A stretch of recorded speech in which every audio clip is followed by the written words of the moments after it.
إن الحمد لله نحمده ونستعينه ونستغفره ونعوذ بالله من شرور أنفسنا ومن سيئات أعمالنا من يهده الله فلا مضل له ومن يضلل فلا هادي له وأشهد أن لا إله إلا الله وحده لا شريك له وأشهد أن محمدًا عبده ورسوله يا أيها الذين آمنوا اتقوا الله حق تقاته ولا تموتن إلا وأنتم مسلمون يا أيها الناس اتقوا ربكم الذي خلقكم من نفس واحدة وخلق منها زوجها وبث منهما رجالا كثيرا ونساء واتقوا الله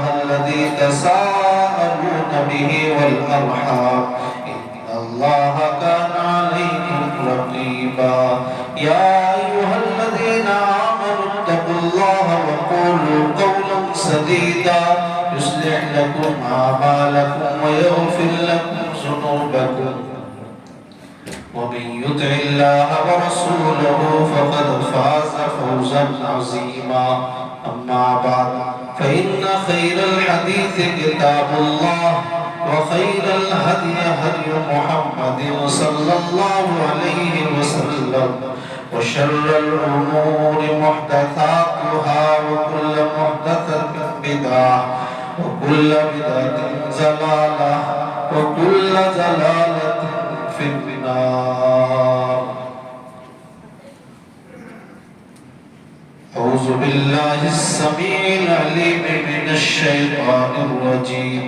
بسم الله الرحمن الرحيم.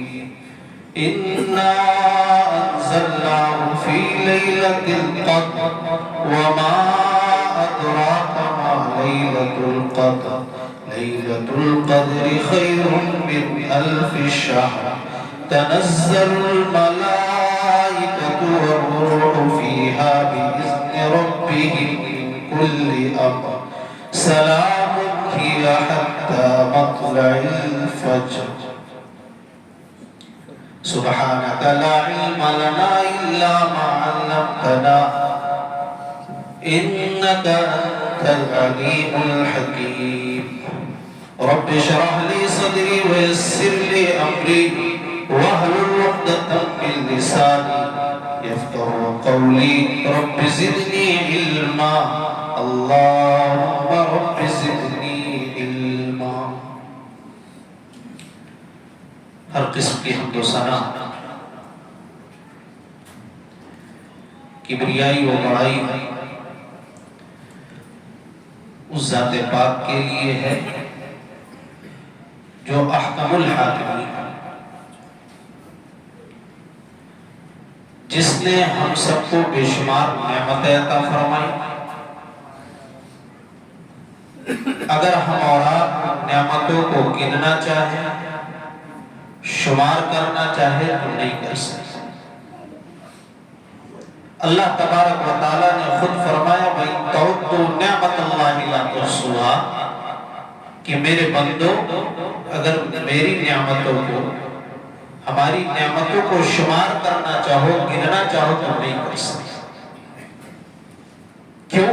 وَمَا بِكُم مِّن نِّعْمَةٍ فَمِنَ اللَّهِ جتنی بھی نعمتیں ہمارے اور آپ کے اوپر نچھاور ہیں وہ سب اللہ کی طرف سے. اسی رب العالمین سے دعا کرتا ہوں کہ رب العالمین قیامت کے صبح تک بے شمار درود و سلام کے پھول برسا تمام نبیوں پر، بالخصوص امام الانبیاء سید الرسل احمد مصطفیٰ محمد مصطفیٰ پر صلی اللہ علیہ وسلم.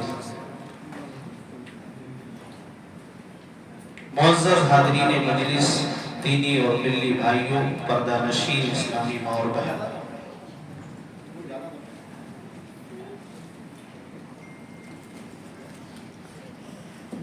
افسوس اس بات کا ہے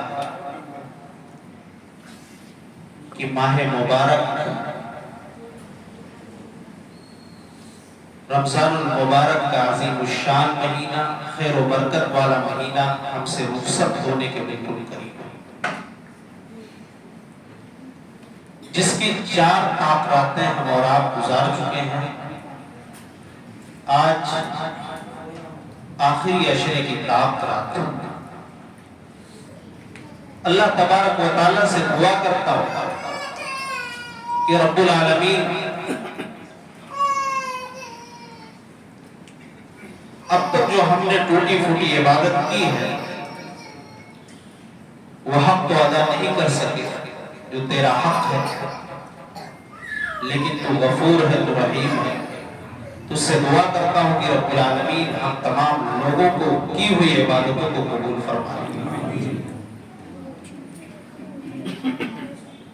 اور جو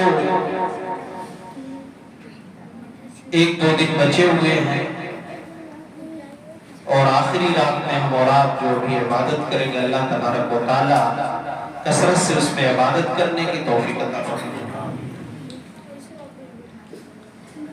میرے بھائیوں، آخری عشرے کی اہمیت و فضیلت کے تعلق سے بہت سی باتیں آپ سن چکے ہیں، وہ حدیث پاک بھی آپ کے سامنے پیش کی گئی ہے کہ نبی پاک جناب محمد رسول اللہ صلی اللہ علیہ وسلم آخری عشرے میں جتنی محنت و مشقت کرتے ہیں اتنا رمضان کے 20 دنوں میں نہیں کرتے۔ آخری عشرے میں آپ کی حالت کیا ہوتی؟ اما عائشہ بیان کرتی ہیں احیا لیلہ وایقظ اہلہ وشد المیسر، پہلے ہی سے اپنے آپ کو تیار کر لے، راتوں کو بیدار رہتے اور صرف اپنا بیدار نہیں رہتے، اپنے اہل و عیال کو بھی بیدار رہتے۔ آخر کیوں؟ اس لیے آخری عشرے ہی میں وہ ایک رات آتی ہے، 5 طاق راتوں میں سے کوئی ایک رات ہوتی، ہو سکتا ہے آج ہی وہ رات ہو۔ اس کے تعلق سے کیا کہا؟ لیلۃ القدر خیر من الف شہر، کہ اس رات کی عبادت 1000 مہینوں کی عبادت سے بہتر ہے، 83 سال 4 مہینے تقریباً۔ اللہ کا کتنا بڑا احسان ہے اس امت پر کہ ایک رات کی عبادت کر اور 83 سال 4 مہینوں کا ثواب بنا ملتا ہے۔ اس رات کو پانے کی ہماری اور آپ کی بھی کوشش رہتی ہے، لیکن سوال یہ ہے کہ اس رات میں ہم اللہ سے کیا مانگیں، کیا کریں؟ تو ترمذی کی روایت اما عائشہ رضی اللہ عنہا نے جب سوال کیا تھا اللہ کے نبی صلی اللہ علیہ وسلم سے کہ اللہ کے نبی بتائیے اگر وہ رات مجھے معلوم ہو جائے، لیلۃ القدر کا علم ہو جائے، تو میں اس میں کیا پڑھوں، کون سی دعا کروں، کون سی دعا پڑھوں؟ اہل علم نقطہ بیان کرتے ہیں کہ اس سے معلوم یہ ہوا کہ لیلۃ القدر دعا کی رات ہے، اور دعا بھی کون سی سکھلائی؟ ہم اور آپ جانتے ہیں اللہم انک عفو تحب العفو فاعف عني۔ اس دعا کے ترجمے سے یہ معلوم ہو رہا ہے کہ یہ دعا کا ترجمہ ہی بتلا رہا ہے کہ لیلۃ القدر وہ اپنے گناہوں پر رونے کی رات ہے، استغفار کی رات ہے، اللہ کے سامنے سجدہ ریز ہونے کی رات ہے۔ اللہم انک عفو تحب العفو فاعف عني، اے اللہ تو ہی معاف کرنے والا ہے، تو ہی درگزر کرنے والا ہے، تو ہی گناہوں کا معاف کرنے والا ہے، فاعف عني، اور تو معاف کرنے کو ہی پسند فرماتا ہے۔ اے اللہ تو نے ہی بار بار قرآن میں کہا ہے کہ معاف کر دیا کرو، درگزر کر دیا کرو، لوگوں کو معاف کر دیا کرو اللہ کے لیے۔ اے اللہ ہم نہایت ہی گنہگار ہیں، بہت زیادہ خطاکار ہیں، سر سے لے کر پیر تک گناہوں میں ڈوبے ہوئے، فاعف عني، لہذا تو ہماری خطاؤں کو معاف کر دے۔ معلوم یہ ہوا، یہ دعا بتا رہی ہے، یہ میرے بھائیوں کی لیلۃ القدر یہ رونے کی رات ہے، اپنے گناہوں کو یاد کر کر کے رونے کی رات ہے، آنسو بہانے کی رات ہے۔ اللہ کے نبی صلی اللہ علیہ وسلم نے فرمایا تھا سبعۃ یظلھم اللہ فی ظلہ یوم لا ظل الا ظلہ، 7 قسم کے لوگ وہ ہوں گے، 7 قسم کے خوش نصیب وہ لوگ ہوں گے جس دن قیامت کے دن کوئی سایہ نہیں ہوگا، سورج ہم سے قریب ہوگا، سورج کی گرمی آج ہم برداشت نہیں کر پا رہے، سورج 1 یا 2 میل کے فاصلے پر ہوگا، اس دن کوئی سایہ نہیں ہوگا، لیکن 7 قسم کے خوش نصیب وہ ہوں گے جن کو اللہ تبارک و تعالیٰ اپنا سایہ نصیب کرے گا۔ ان میں سے ایک وہ خوش نصیب ہوگا وَرَجُلٌ ذَكَرَ اللَّهَ خَالِيًا فَفَاضَتْ عَيْنَاهُ، جس نے تنہائی میں اپنے رب کو یاد کیا، تنہائی میں اپنے گناہوں کو یاد کیا اور اس کی آنکھوں سے آنسو بہ نکلے، وہ رونے لگے، اس کی آنکھوں سے آنسو جاری ہو جائے، وہ اللہ کے عرش کے سائے تلے جگہ پائے گا۔ میرے بھائیوں، میری ماں بہنوں، نبی پاک جناب محمد رسول اللہ صلی اللہ علیہ وسلم نے فرمایا عینانی لا تمسہما النار، 2 آنکھیں ایسی ہیں جن کو جہنم کی آگ نہیں چھوئے گی۔ ایک وہ آنکھ عین بکت من خشیت اللہ، ایک وہ آنکھ جن آنکھوں سے اللہ کے خوف سے، اللہ کے ڈر سے آنسو نکلے، اللہ کی ڈر سے آنسو پر سے اس آنکھ کو جہنم کی آگ نہیں چھوئے گی۔ وعین باتت تحرس فی سبیل اللہ، اور ایک وہ آنکھ جو اسلام کی سرحدوں کی رات کو جاگ کر حفاظت کرتی ہے، یہ 2 آنکھیں ایسی ہیں جن کو جہنم کی آگ نہیں چھوئے گی۔ میرے بھائیوں، لیکن آج ہمیں رونا نہیں آتا، ہمارے اور آپ کے دل تو پتھر سے بھی زیادہ سخت ہو چکے۔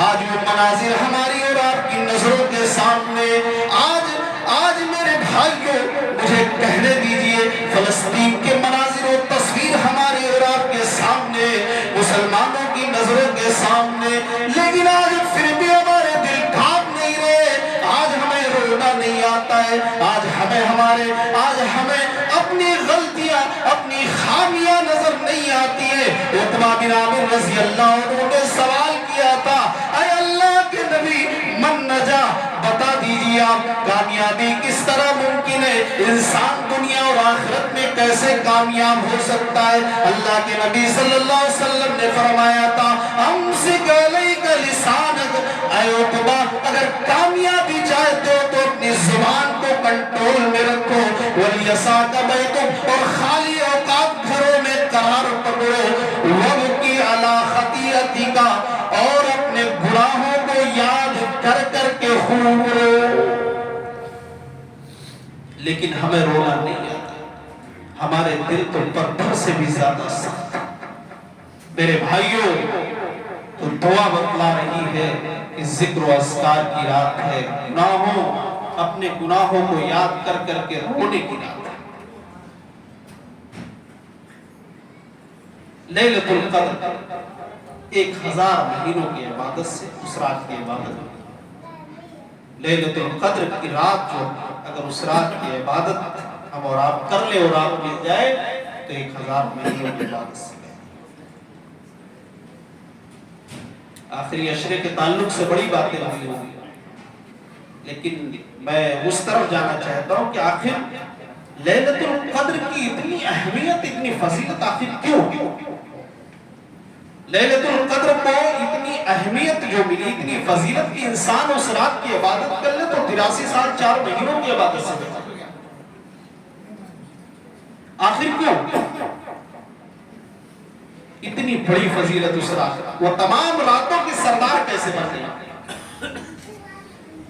تو میرے بھائیوں، وہ قرآن کی برکت ہے، وہ قرآن کی برکت ہے، کیونکہ لیلۃ القدر ہی میں قرآن کا نزول ہو، اور اس رات کی عظمت، اس رات کی فضیلت دیکھیے کہ اللہ تبارک و تعالیٰ نے اس نام سے ایک مکمل سورہ نازل کر دی۔ جو سورہ تلاوت کی گئی خطبہ مسعودہ کے بعد. اِنَّا أَنزَلْنَاهُ فِي لَيْلَةِ الْقَدْرِ کہ ہم نے قرآن کو لیلۃ القدر میں نازل کیا. کیا مطلب؟ یعنی آسمان لوح محفوظ سے آسمان دنیا پر جو ہم آسمان دیکھ رہے ہیں اللہ تبارک و تعالیٰ نے نازل کیا اس پر. اس کے بعد وقفہ 23 سال میں مکمل قرآن نازل کیا. وَمَا أَدْرَاكَ مَا لَيْلَةُ الْقَدْرِ اے نبی آپ کو کیا معلوم لیلۃ القدر کیا ہے؟ لیلۃ القدر خیر من الف شہر. لیلۃ القدر کوئی ایسی ویسی رات نہیں ہے. لیلۃ القدر وہ شاپنگ کی رات نہیں ہے. لیلۃ القدر لوڈو کیرم کھیلنے کی رات نہیں ہے. لیلۃ القدر وہ کرکٹ میچ دیکھنے کی رات نہیں ہے. لیلۃ القدر ڈریم 11 پر ٹیم بنانے کی رات نہیں ہے. میرے بھائیوں لیلۃ القدر کی رات وہ رات ہے جس کی عبادت 1000 میلوں کی عبادت سے بہتر ہے. کون سی رات ہے؟ تنزل الملائکۃ اس رات فرشتوں کا نزول ہوتا ہے. اور صرف فرشتے ہی نازل نہیں ہوتے بلکہ روح الامین فرشتوں کے سردار جبرائیل بھی آتے ہیں. اور فیہا بِإِذْنِ رَبِّهِم مِّن كُلِّ أَمْرٍ اپنے رب کی حکم کی تعمیل کے لیے نازل ہوتے ہیں. سلام ہی حتی مطلع الفجر اور رات سلامتی والی ہوتی ہے طلوع فجر تک. میرے بھائیوں یہ لیلۃ القدر کی جو فضیلت ہے جو مقام و مرتبہ ہے وہ قرآن کی برکت ہے. آپ قرآن کی بھی عظمت دیکھتے جائیے. قدر کے معنی ہوتے ہیں مقام و منزلت کے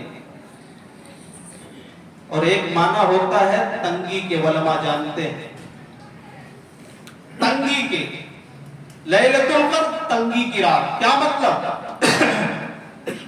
یعنی اس رات فرشتوں کا اتنا نزول ہوتا ہے کہ زمین تنگ ہو جاتی. ایک معنی ہوتا ہے لیلۃ القدر کا ایک نام بھی دیا گیا کہ فیصلوں کی رات ہے. لیلۃ القدر فیصلوں کی رات یعنی اس میں ہر مضمون کام کا اللہ تبارک و تعالیٰ فیصلہ کرتے. سال بھر کی تقدیر لکھی جاتی ہے. لہٰذا ہو سکتا ہے کہ ہماری اور آپ کی تقدیر میں کوئی بری چیز لکھی ہو اور اللہ سے دعا کریں, معافی مانگیں, صدقہ و خیرات کریں, تلاوت کریں اور اللہ تبارک و تعالیٰ اس کی برکت کی وجہ سے ہمارے جو تقدیر میں بری چیز لکھی ہوئی ہے, کوئی آفت آنے والی ہے, کوئی مصیبت آنے والی ہے, اس کو اللہ تبارک و تعالیٰ مٹا دے. اس لیے تقدیر کا لکھنے والا بھی وہی ہے, تقدیر کو مٹانے والی بھی ذات اس کی. اللہ تبارک و تعالیٰ نے یہاں لیلۃ القدر اور سورۃ دخان پڑھیے. حامیم والکتاب المبین انا انزلناہ فی لیلۃ مبارکۃ انا کنا منذرین. قسم ہے کتاب مبین کی, کھلی ہوئی کتاب کی. یقیناً ہم نے قرآن کو ہم نے بابرکت رات میں نازل کیا ہے. وہ رات بڑی بابرکت ہے. انا کنا منذرین ہم ڈرانے والے. اور اس رات میں ہر مضمون کام کا فیصلہ کیا جاتا ہے. بڑی رات یہی ہے, وہ بڑی رات نہیں جو رمضان سے 15 دن پہلے جاگا جاتا ہے. قرآن بتا رہا ہے, سورۃ دخان کی آیت بتا رہی ہے. اللہ تبارک و تعالیٰ کہہ رہے ہیں کہ ہم نے اپنی مقدس کتاب قرآن مجید کو ہم نے بابرکت رات میں یعنی لیلۃ القدر میں نازل کیا. لیکن افسوس کا مقام ہے کہ امت مسلمہ نے آخری عشرے کی بھی قدر نہیں. اللہ کی مدد کیسے آئے گی؟ اللہ کی مدد کیسے آئے گی جب تک ہم اپنی حالت کو نہیں بدلیں گے؟ اللہ تبارک و تعالیٰ ہمارے حالات کو نہیں بدلے گا اور کوئی بھی حکومت نہیں بدل سکتی. امام کعبہ پوری دنیا کے لیے روتے ہیں, آج 1 سال سے نہیں کئی سالوں سے. کیا وجہ ہے؟ پوری دنیا کے مسلمانوں کی حفاظت کے لیے. لیکن مسلمان جتنا ذلیل ہے, جتنا رسوا ہے, جتنا بے بس ہے, کائنات کے کسی بھی دور میں نہیں دیکھتے. کیونکہ مسلمان میرے بھائیوں، مسلمان رہا ہی نہیں۔ آخری عشرے کو ہم نے بنا دیا شاپنگ کے لیے۔ ہم نے اس نبی کا کلمہ پڑھا ہے جو نبی راتوں کو جاگا کرتے تھے۔ ہم نے آخری عشرے کو بنا دیا سیر و تفریح کے لیے، کھانے پینے کے لیے۔ کئی مسجدوں میں تراویح پڑھنے کا موقع ہوا۔ قرآن کی کتنی عظمت ہے مسلمانوں کے نزدیک۔ بغل میں ایک شخص تھا، وہ موبائل دیکھ رہا ہے، اسکور اس نے ڈریم 11 پہ ٹیم بنایا ہوا، اور ہمارے موبائل پہ میسج بھی موجود ہے۔ فتویٰ پوچھا جا رہا ہے کہ مولوی صاحب ڈریم 11 پہ ٹیم بنا رہے، اگر کروڑ پتی بن جائے دعا کریے تو جائز ہے ہمارے لیے۔ یہ مسلمان، تمام انبیاء کرام نے محنت کی، ہمارے نبی نے بکریاں چرائی، ہمارے نبی نے محنت کی تعلیم دی، ہمارے نبی نے مشقت کی تعلیم دی۔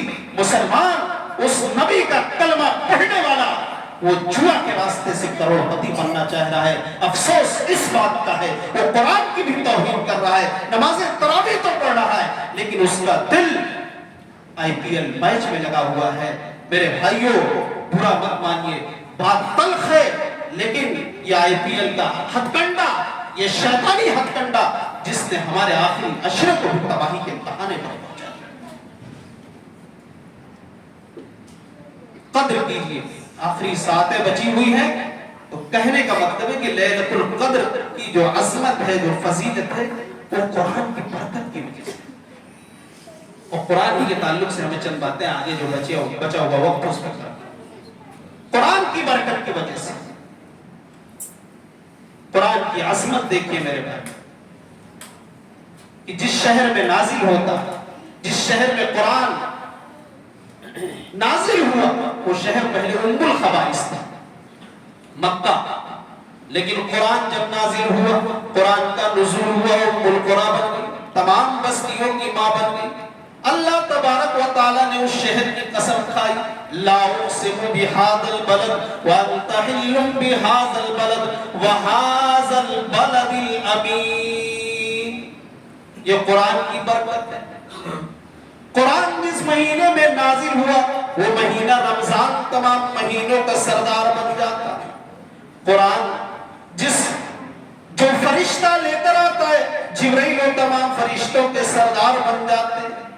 قرآن جس نبی پر جو قرآن اللہ کی مقدس کتاب نازل ہوتی ہے، وہ نبی تمام نبیوں کے سردار بن جاتے ہیں۔ اور جس رات نازل ہوتی ہے، اور رات تمام راتوں کی سردار بن جاتی ہے۔ اور جس امت کو یہ کتاب مل جاتی ہے، وہ امت تمام امتوں سے بہتر ہو جاتی ہے۔ کنتم خیر امت اخرجت للناس کا لقب مل جاتا ہے کہ تم سب سے بہترین امت ہو۔ یہ قرآن کی برکت ہے۔ میرے بھائیوں مسلمانوں، قرآن صرف رمضان میں تلاوت کرنے والی کتاب نہیں ہے، قرآن پڑھنے والی کتاب ہے، قرآن سمجھنے والی کتاب ہے، قرآن سیکھنے والی، قرآن کے اندر ہدایت کی واضح نشانیاں بھی موجود ہیں، لیکن پڑھنے نہیں دیا جائے گا۔ ابھی کئی ویڈیو سننے کو ملا ہے کہ قرآن مت سیکھیے، ترجمے سے مت پڑھیے، اس کے لیے 17 زبانیں سیکھنی پڑتی ہیں، ورنہ گمراہ ہو جاؤ گے۔ عام آدمی قرآن نہیں سمجھ سکتا۔ اللہ تعالیٰ خود کہہ رہا وَلَقَدْ يَسَّرْنَا الْقُرْآنَ لِلذِّكْرِ، قرآن کو ہم نے آسان بنایا نصیحت حاصل کرنے والوں کے لیے۔ آج کا مسلمان کہہ رہا ہے، علماء سو کہہ رہے نہیں، قرآن کو ترجمے سے مت پڑھو، قرآن کو سیکھو مت، صرف بس تلاوت کرتے جاؤ۔ کیوں؟ اس لیے کہ اگر قرآن کو سیکھے گا مسلمان تو ان کی دکانیں بھی بند ہو جائیں گی۔ قرآن کو مسلمان سیکھنے کے بعد اگر مسلمان ترجمے سے پڑھ لے، اس کا مفہوم سمجھ لے، کوئی بھی مسلمان غیر اللہ کے سامنے اس پیشانی کو جھکاتا ہوا نہیں رہے۔ لیکن افسوس کا مقام ہے کہ قرآن سے دوری ہے۔ ساری زبانیں مسلمان سمجھ لے، مراٹھی سمجھ لے، گجراتی سمجھ لے، ہندی سمجھ لے، انگلش سمجھ لے، اللہ کی سب سے عظیم کتاب اتنی بدقسمت کتاب بنا دیا ہم نے اور آپ نے کہ اس کو سیکھنے کے لیے ہمارے پاس موجود۔ قرآن میرے بھائیوں کتاب ہے، اللہ کی عظیم کتاب ہے، اس سے اپنے رشتوں کو جوڑنے کی ضرورت ہے۔ ملک کے جو صورتحال ہے اور پوری دنیا کے جو مسلمانوں کے، صرف اور صرف قرآن ہی کے ذریعے ہم ذلت و رسوائی سے نکل سکتے، ورنہ کوئی راستہ ہمارے پاس نہیں۔ قرآن وہ کتاب ہے جس کے بارے میں اللہ تبارک و تعالیٰ نے کہا الف لام میم ذالک الکتاب لا ریب فیہ، یہ وہ کتاب ہے جس کے اندر ذرہ برابر بھی شک کرنے کی گنجائش نہیں۔ قرآن وہ کتاب ہے جس کے اندر ذرہ برابر بھی شک کرنے کی گنجائش نہیں کہ تھوڑا بھی شک کیا جائے۔ ھدی للمتقین، یہ متقیوں کے لیے ہدایت ہے، اللہ سے ڈرنے والوں کے لیے ہدایت ہے۔ اب کوئی یہ نہ سمجھ بیٹھے کہ چوروں کے لیے ہدایت نہیں، ڈاکوؤں کے لیے ہدایت نہیں، زانیوں کے لیے ہدایت نہیں، شرابیوں کے لیے ہدایت نہیں میرے بھائیوں، قرآن کا اسلوب ہے۔ سورہ بقرہ ہی آپ پڑھتے جائیے، قرآن کی آیت ملے گی شہر رمضان الذی انزل فیہ القرآن، رمضان کا وہ بابرکت مہینہ ہے جس کے اندر قرآن کو نازل کیا گیا ہے۔ ھدی للناس، اور روئے زمین پر چپے چپے پر بسنے والی انسانی آبادی کے لیے قرآن ہدایت ہے۔ ہدایت ہی نہیں بلکہ ہدایت کی واضح نشانیاں بھی اس کتاب میں موجود ہے۔ والفرقان، اور یہ حق و باطل میں فرق کرنے والی کتاب ہے۔ قرآن کی عظمت دیکھتے جائیے، اور قرآن ہی کی برکت ہے کہ وہ رات جسے ہم پانے کی کوشش کر رہے ہیں تمام راتوں کی سردار بنے۔ قرآن کی عظمت دیکھیں۔ ابھی 2-3 سال پہلے ایک صاحب چلے تھے، سپریم کورٹ میں دیا تھا کہ 26 آیتیں نکال دیں۔ قرآن آیت جہاد کی تعلیم دیتا ہے، اللہ نے اس کا ہی نام و نشان مٹا دیا، کوئی پوچھنے والا نہیں۔ آیت جہاد کی تعلیم دیتا ہے۔ شاید ہماری اور آپ کی بھی کمی ہے، ہم اپنے غیر جو دوسرے مذاہب کے ماننے والے ہیں ان کو ہم قرآن کا مفہوم نہیں سمجھا سکتے کہ قرآن یہ کہہ کر دہشت گردی کو مٹاتا ہے من قتل نفسا بغیر نفس او فساد فی الارض فکأنما قتل الناس جميعا ومن احیاها فکأنما احیا الناس جميعا، جس نے کسی ایک انسان کو ناحق قتل کر دیا، ہندو ہو، مسلم ہو، سکھ ہو، عیسائی ہو، کوئی بھی ہو، قتل الناس جميعا، اس ساری انسانیت کا قاتل ہے۔ اور جس نے کسی ایک انسان کی جان کو بچا لیا، کوئی مر رہا ہے، وہ غیر مسلم ہے، یہودی ہے، عیسائی ہے، ہندو دھرم کا ماننے والا ہے، آپ نے اس کی جان بچا لیا ہے، قرآن کہہ رہا اس نے ساری انسانیت کو بچا لیا۔ قرآن یہ کہہ کر دہشت گردی مٹا رہا ہے۔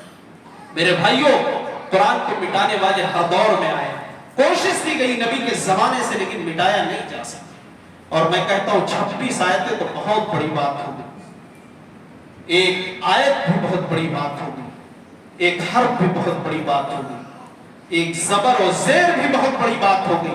جس دن کسی نے بھی یہ ناپاک کوشش کی قرآن کے ایک نقطے کو ادھر سے ادھر کرنے کی، ہندوستان کی سرزمین پر نہیں پوری دنیا کی سرزمین پر قیامت برپا ہو جائے گا۔ اس لیے کہ اللہ تبارک و تعالیٰ نے اس ذات کی ذمہ داری، اس کتاب کی ذمہ داری لے رکھی ہے، اور اس ذات نے ذمہ داری لے رکھی ہے جس کے اشارے کے بغیر اس دنیا کے اندر درخت کا ایک پتا بھی جنبش نہیں کرتا۔ اللہ تبارک و تعالیٰ نے تورات کو اتارا تو اس کی ذمہ داری نہیں لی، زبور کو اتارا تو اس کی ذمہ داری نہیں لی، انجیل کو اتارا تو اس کی ذمہ داری نہیں لی، لیکن جب قرآن کی باری آئی تو اللہ تبارک و تعالیٰ نے کہا اِنَّا نَحْنُ نَزَّلْنَا الذِّكْرَ وَإِنَّا لَهُ لَحَافِظُونَ، کہ اس کتاب کا نازل کرنے والا بھی میں اور حفاظت کرنے والا بھی میں۔ اسی لیے کہتا ہوں کہ قرآن کے قلعے میں داخل ہو جاؤ، تمہارا کوئی کچھ بگاڑ نہیں پائے۔ اللہ نے قرآن کے حفاظت کی ذمہ داری لی ہے۔ اگر ہم قرآن کے قلعے میں داخل ہو جائیں گے، یعنی قرآن سے اپنے رشتوں کو مضبوط کر لیں گے، دنیا کی کوئی طاقت ہمیں ذلیل و رسوا نہیں کر سکتی۔ لیکن افسوس کا مقام، قرآن کو ہم نے یہ سمجھ لیا مسلمانوں نے کہ صرف قسم کھانے کے لیے، قرآن کو مسلمانوں نے سمجھ لیا کہ دکان کے ادھاٹن کے موقع پر پڑھنے والی کتاب ہے، قرآن جب کوئی مرنے لگے تو سورہ یاسین پڑھنے کی کتاب ہے۔ قرآن کو مسلمانوں نے یہ سمجھ لیا کہ مردوں کے بخشوانے کی کتاب ہے۔ میرے بھائیوں، زندگی میں آدمی پڑھتا نہیں ہے اور پھر یہ سمجھ سمجھ دیا گیا کہ کوئی مر جائے تو اس کے لیے قرآن کو پڑھ کے بخشا جائے۔ میرے بھائیوں، قرآن پڑھنے والی کتاب ہے، قرآن کو پڑھا جائے، قرآن کو سمجھا جائے، قرآن سے محبت کی جائے، قرآن کو اپنے سینے سے لگایا جائے، ضرورت اس بات کی ہے۔ لیکن یہ کام ہم سے اور آپ سے نہیں ہے۔ رمضان ختم ہو رہا ہے، معاف کیجئے گا کہ گھروں میں نسخے جو قرآن کے رکھے ہوئے دھول اور گردے گرد و غبار جم جائیں۔ اور یاد رکھیے میرے بھائیوں، یہ دنیا میں ہماری زندگی کو اللہ نے تنگ کر کے رکھا ہے۔ وَمَنْ أَعْرَضَ عَنْ ذِكْرِي فَإِنَّ لَهُ مَعِيشَةً ضَنكًا، کہ ہم اگر میری یاد سے روگردانی کرو گے تو ہم تمہاری زندگی کو تنگ کر دیں گے۔ یہ تو دنیاوی سزا ہے، لیکن قیامت کے دن قرآن نے بیان کیا وَقَالَ الرَّسُولُ يَا رَبِّ إِنَّ قَوْمِ اتَّخَذُوا هَذَا الْقُرْآنَ مَهْجُورًا، رسول کہیں گے پروردگار یہ میری امت کے لوگ کھڑے ہوئے ہیں، انہوں نے قرآن کو پڑھنا چھوڑ دیا تھا، قرآن کو سمجھنا چھوڑ دیا تھا، قرآن پر عمل کرنا چھوڑ دیا تھا۔ جب نبی گواہی دیں گے، رسول گواہی دیں گے، ہم اور آپ اس دن ذلت و رسوائی سے بچ جائیں گے۔ تو قرآن اس کتاب کی قدر کیجیے جس کی وجہ سے یہ رات، جو رات پانے کے لیے ہم اور آپ کوشش کریں، وہ رات تمام راتوں کی سردار قدر کرنے کی ضرورت۔ اس کتاب کی عظمت میرے بھائیوں دیکھیں، آپ دیکھیں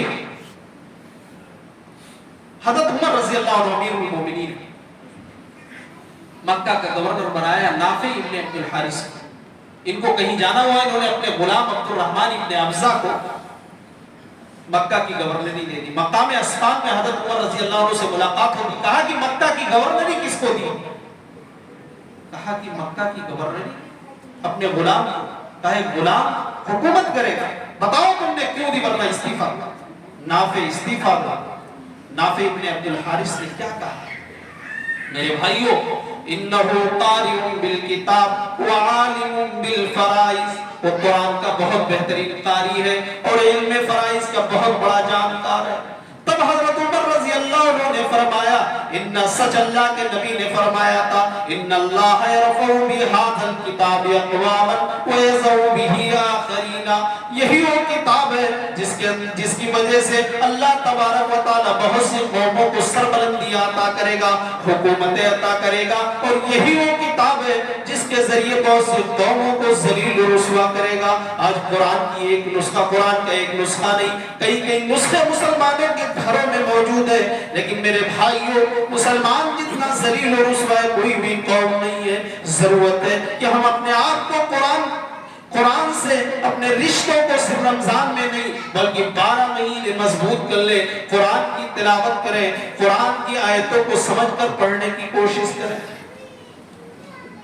لیکن افسوس کا مقام، ہمارے اور آپ کے سامنے قرآن کی آیتیں پڑھی جاتی ہیں لیکن وہ اثر انداز نہیں ہو رہی ہیں۔ اللہ تبارک و تعالیٰ نے تو فرمایا، انما المؤمنون الذین اذا ذکر اللہ وجلت قلوبہم، جب قرآن کی آیتیں مسلمانوں کے سامنے پڑھی جاتی ہیں تو ان کا دل کانپ اٹھتا ہے۔ میرے بھائیوں، قرآن کی آیتیں تلاوت کی جا رہی ہے، قرآن پڑھی جا رہی ہے، نماز تراویح شروع ہے، لیکن ہمارے دل کانپ نہیں رہے۔ اور کہنے دیجئے مرول کے نوجوانوں، ہمارا اور آپ کا دل کرکٹ میں لگا ہوا ہے، یہی قرآن سے محبت ہے، یہی قرآن سے ہماری اور آپ کی الفت ہے، یہی قرآن سے محبت ہے۔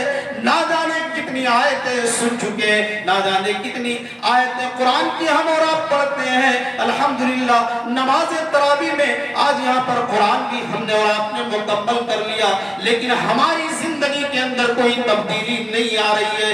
ہمیں اپنے ایمان کا جائزہ لینے کی ضرورت ہے۔ فضیل بن عیاض رحمہ اللہ، وہ بڑے ڈاکو تھے، وہ ڈاکہ زنی کیا کرتے تھے، وہ گھروں کو لوٹا کرتے تھے، ڈکیتی کیا کرتے تھے۔ ایک مرتبہ وہ ایک گھر کے اندر داخل ہونے جا رہے تھے، ڈاکہ زنی کرنے جا رہے تھے، سورہ حدید کی تلاوت ہو رہی تھی، اس گھر کے اندر سے قرآن کی آواز آ رہی تھی، قرآن کی تلاوت ہو رہی تھی، اور یہ آیت ان کے کانوں سے ٹکراتی ہے، أَلَمْ يَعْنِ لِلَّذِينَ آمَنُوا أَن تَخْشَعَ قُلُوبُهُمْ لِذِكْرِ اللَّهِ، کیا ایمان والوں کے لیے اب بھی وقت نہیں آیا ہے کہ اللہ کا ذکر سنتے ہی، اللہ کا نام سنتے ہی، اللہ کی آیت کو سنتے ان کا دل کانپ اٹھے۔ فضیل بن عیاض نے کہا اے اللہ میں آج سے ڈاکہ زنی کو چھوڑ رہا ہوں، اے اللہ آج سے میں برائیوں کو چھوڑ رہا ہوں، اے اللہ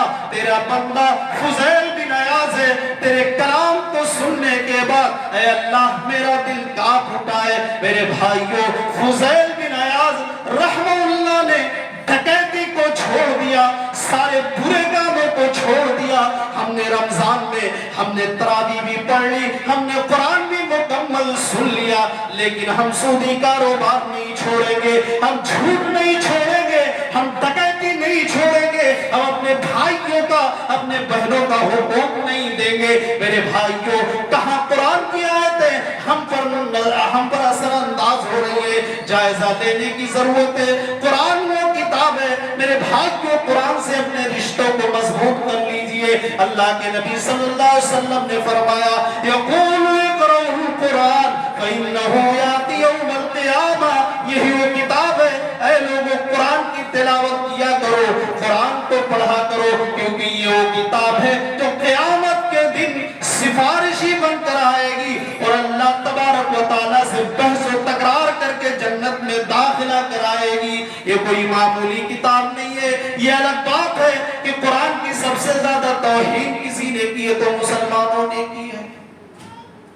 اللہ تبارک و تعالیٰ نے فرمایا لو انزلنا هذا القرآن على جبل لرأيته خاشعا متصدعا من خشیۃ اللہ۔ یہ کوئی معمولی کتاب نہیں ہے مسلمانوں، یہ وہ کتاب ہے کہ اگر کسی پہاڑ پر نازل کر دیا جاتا تو اس کے خوف کی وجہ سے پہاڑ بھی ریزہ ریزہ ہو جاتا، لیکن ہمارے دل پر یہ کتاب اثر انداز نہیں ہو رہی ہے، اس کی آیتیں اثر نہیں کر رہی ہیں۔ فضیل بن عیاض رحمہ اللہ کی زندگی کو قرآن نے تبدیل کر دیا۔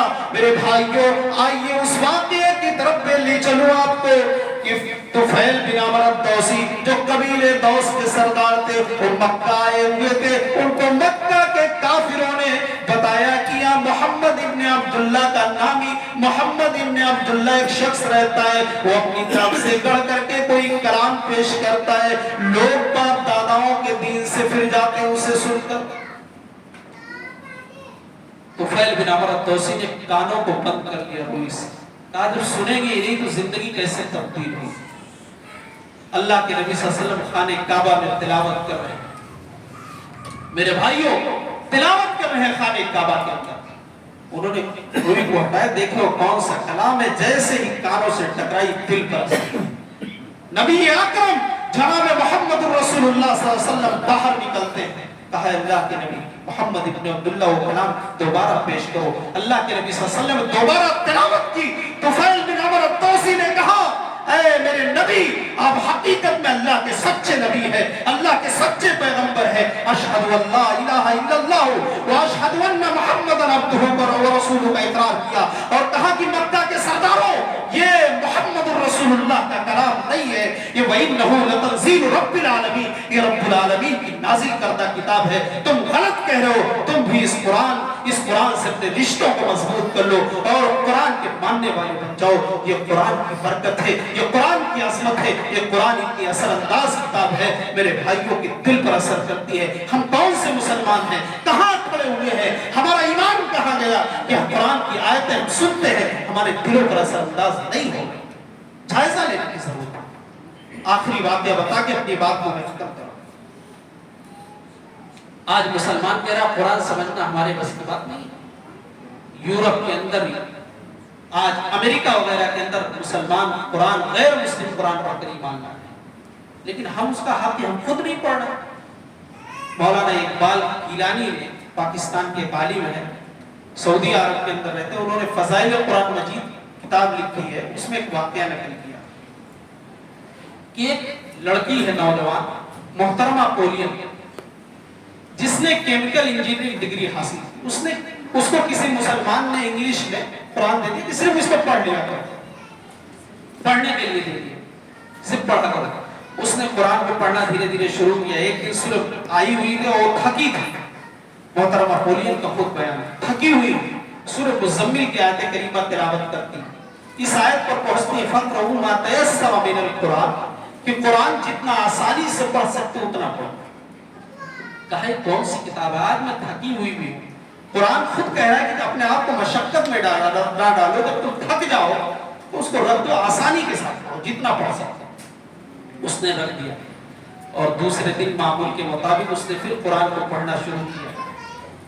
سورہ مومنون کی آیت کریمہ تلاوت شروع، قد افلح المؤمنون الذين هم في صلاتهم خاشعون والذين هم عن اللغو معرضون والذين هم للزكاة فاعلون۔ آگے پڑھتی جاتی ہے، قرآن سے دلچسپی اور پیدا ہو رہی ہے جب اس آیت کریمہ پر پہنچتی ہے، وَلَقَدْ خَلَقْنَا الْإِنسَانَ مِنْ سُلَالَةٍ مِنْ طِينٍ ثُمَّ جَعَلْنَاهُ نُطْفَةً فِي قَرَارٍ مَكِينٍ ثُمَّ خَلَقْنَا النُّطْفَةَ عَلَقَةً فخلقنا العلقة مضغة فخلقنا المضغة عظاما فكسونا العظام لحما ثم أنشأناه خلقا آخر فتبارك الله أحسن الخالقين۔